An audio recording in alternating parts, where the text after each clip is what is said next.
Well, good morning. Let's just open in prayer real quick. Heavenly Father, Lord, we're thankful, Lord, for your grace and your mercy and your love to us. Be with us during this time this morning in our review of the baptism of the Holy Spirit, and then as we work towards the gifts of the Holy Spirit, as we study the basic doctrines of the assemblies of God. So praise the Lord. In Jesus' name we pray. Amen. And so last week was the baptism of the Holy Spirit, and I took some notes on the right-hand side. This is a free software thing called eSword. It's a wonderful tool to use. In the lesson of the baptism of the Holy Spirit, there was the promise, the purpose, the proof, and the position. And the provision. And the promise is located right here in Joel. Of course, the book of Joel is an Old Testament prophet. We're going to read this and comment to it. And it shall be afterwards, I will pour out my Spirit on all flesh. Now we know the Spirit hovered over the waters in Genesis. We believe in the triune God, God the Father, God the Son, God the Holy Spirit. And even in Genesis we see the Spirit hovered over the water, the Spirit of God. But here the promise is, in Joel, an Old Testament prophet, hundreds of years before Christ came, I will pour out my Spirit on all flesh, and your sons and your daughters shall prophesy, your old men shall dream dreams, your young men shall see visions. And also I will pour out my Spirit on the slaves and on the slave women in those days. And so we have here the promise of what God will do in the future. I will show wonders in the heavens and the earth, blood and fire and pillars of smoke. You know, we've had these blood moons, interesting signs, fire and pillars of smoke. And the sun shall be turned to darkness and the moon into blood before the coming of the great and awesome day of the Lord. So that was the promise. The promise was also found in John 14. Here's John 14:15. Jesus promises the Holy Spirit. This is before the fullness of the Holy Spirit comes. I love 14:15. We might as well interject it right there. If you love me, keep my commandments. There are 50-some commandments of Christ in the New Testament. A lot of people don't look at them.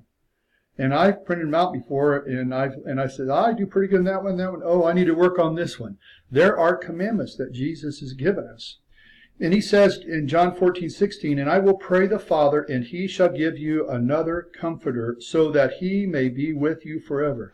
The Spirit of truth. Oh my, do we need the Spirit of truth today in all the lies that we see? The Spirit of truth is the Holy Spirit, whom the world cannot receive because it does not see him nor know him. But you know him, for he dwells with you and shall be in you. So we see not only the promise, but we start seeing the purpose. I guess I got to get an R in there, purpose. And so then there is the proof of the Holy Spirit. But before we go there, we're going to go ahead and watch this video right now, and we're going to bring that up. And let's see if this will come up. Well, I got to do this here, and then it'll follow. There we go. And let's make this big. First person that was raised from the dead, and that was that's something. This is Sid Roth. You were filled with the Holy Spirit and spoke in tongues. Right. Tell me about that. Sid, for 3 months I had been praying for the baptism of the Holy Spirit. I didn't attend a church that believed these things, but I read in the Bible that there was this gift from God called the baptism of the Holy Spirit. So I was praying for that, and I didn't receive it. But one day it happened.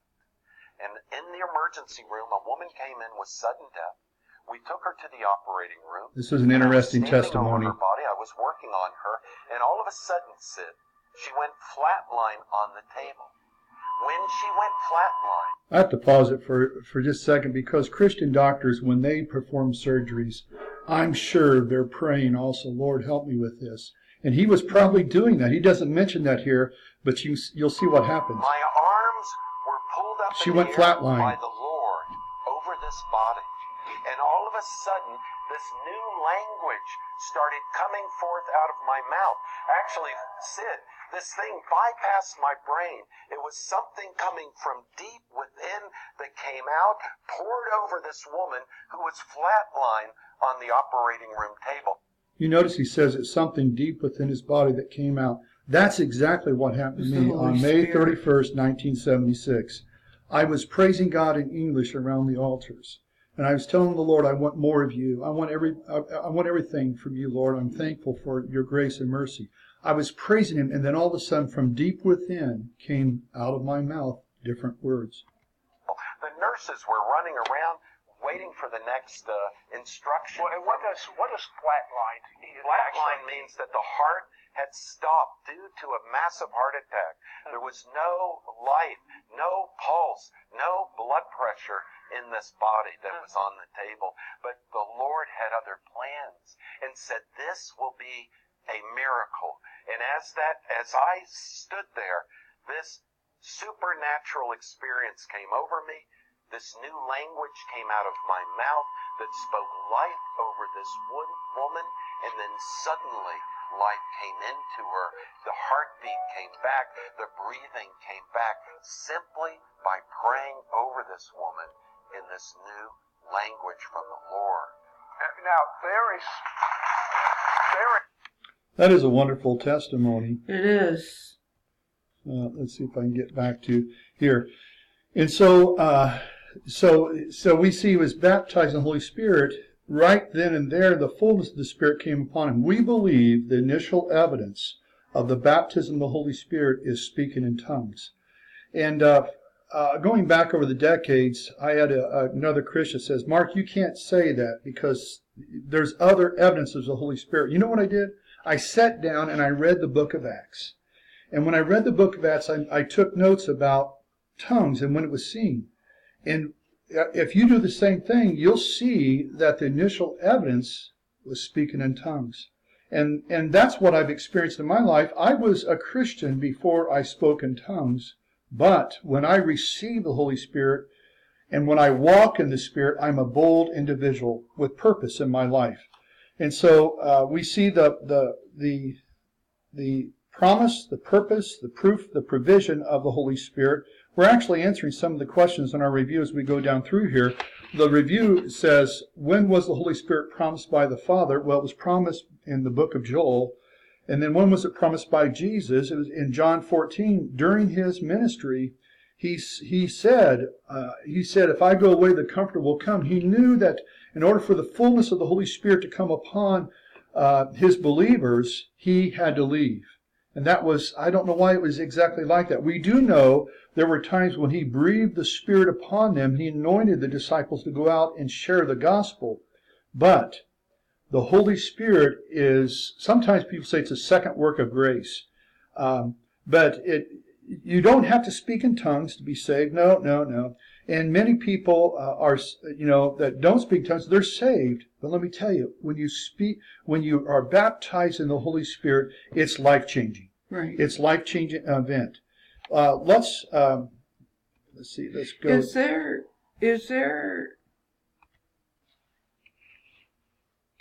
I'm trying to find my words here. Well, is there a way you could lose after being out for so long? After being out of church for so long, and you haven't been around that atmosphere of the Holy Spirit. Sure. Is there a way you could lose that Holy Spirit within you? I think the Holy Spirit is with us when we're saved. We do not deny the work of the Holy Spirit that's regenerating the soul and spirit of an individual because of their faith in Jesus Christ. When someone receives the fullness of the Spirit, the baptism of the Holy Spirit that Jesus and John the Baptist spoke about, then it's a deeper, life-changing. It emboldens us. It gives us boldness to preach and teach the Word of God. Even right now, as I speak, the Holy Spirit is leading me right now. Your question is a good question. Someone that's received the Holy Spirit, the baptism of the Holy Spirit, and they spoke in tongues, but then they didn't do it for many years, and then after a while, it's like they can't seem to do it again. Well, Paul the Apostle said, I thank God that I speak with tongues more than ye all. That's an interesting comment from Paul the Apostle. Right. What he was telling us was when he prays in the Spirit. He prays in the heavenly language that God had given him. That's a good thing to do.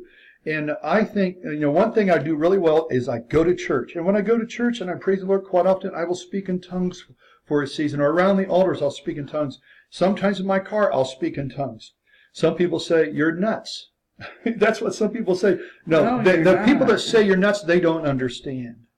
If they'll study the scriptures and move in a little deeper, step out a little bit deeper in the water that God, the river of life that God is providing for each and every one of us, they'll find out there's a great experience for us all. Here, Acts 1:4 says, and having met with him, he commanded them not to depart from Jerusalem, but to wait the promise of the Father, which you heard from me. What was he referring to? Back in John, he says, the promise, when the fullness of the Spirit comes, and we call it the day of Pentecost, 50 days after the resurrection. We still celebrate it today. Most churches do.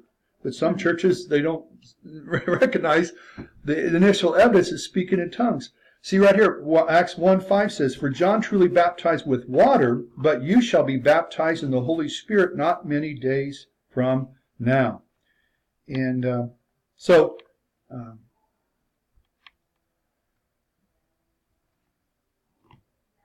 we see the promise, the purpose, the proof, and the provision.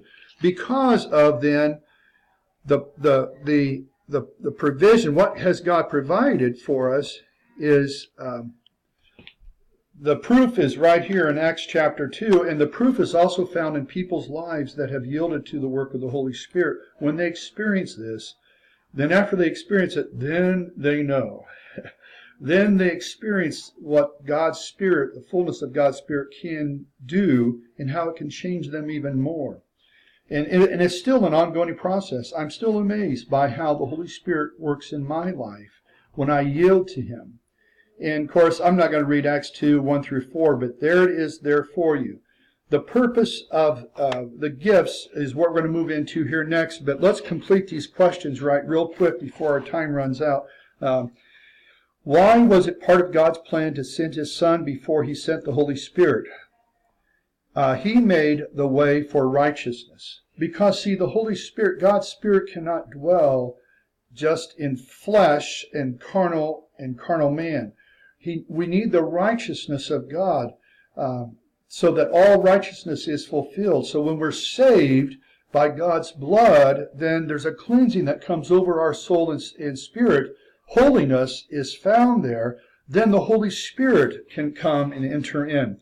What was the purpose of Jesus and the Father in baptizing the members of the early church in the Holy Spirit? It's very simple. It empowered them. Peter was a failure in the sense he denied Christ 3 times, just as he denied Christ before the rooster would crow, just as Jesus told him it would happen.